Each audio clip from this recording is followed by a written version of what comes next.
Let's get more on this story. We're joined by Uli Brueckner, who is a political analyst in Berlin. Uli, many thanks for joining us here on TRT World. Tell me, what do you think is at stake in this vote? Well, we just had elections in Germany a month ago, and it was quite a sensation that a right-wing party like the Alternative für Deutschland could win 13% in the German elections as an expression of a general right swing in a number of European countries. The situation in Austria is very different because for them it's already 2 decades of living with parties that express concerns about the willingness of foreigners to integrate into what is considered to be Austrian culture, which is for some much more than integration, it's much more assimilation. And this is something that has been scandalized in the late 90s when Austria had been isolated, when for the first time the FPÖ tried to join forces with the Conservative Party.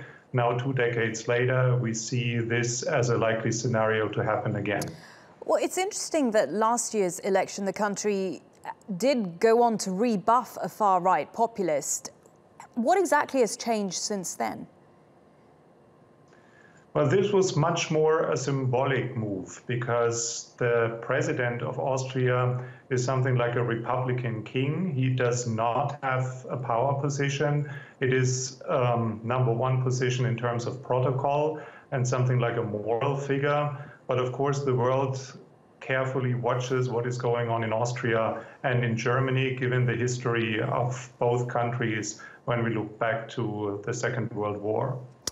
We've just been showing pictures of Sebastian Kurz, who's only 31 years old, but has a very strong lead in the polls, at least. Tell us a bit about him and his party, and why do you think he has gained so much popularity? Well, he started in a youth organization of a relatively dry and boring conservative party and became the shooting star in this party and represents something like a smart, energetic, charismatic leader, which seems to work in Austria very well, while in Germany people tend to prefer more average type people and not those who pretend that they can walk on water.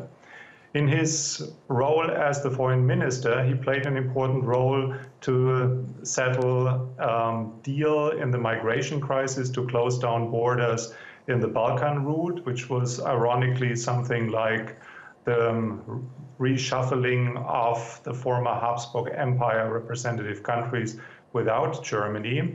And now he claims to be the one who stopped the inflow of migration. Learning that this is very popular, he announced to run for chancellery, and as it stands today, he seems to be quite successful with this young, energetic right move of the Conservative Party.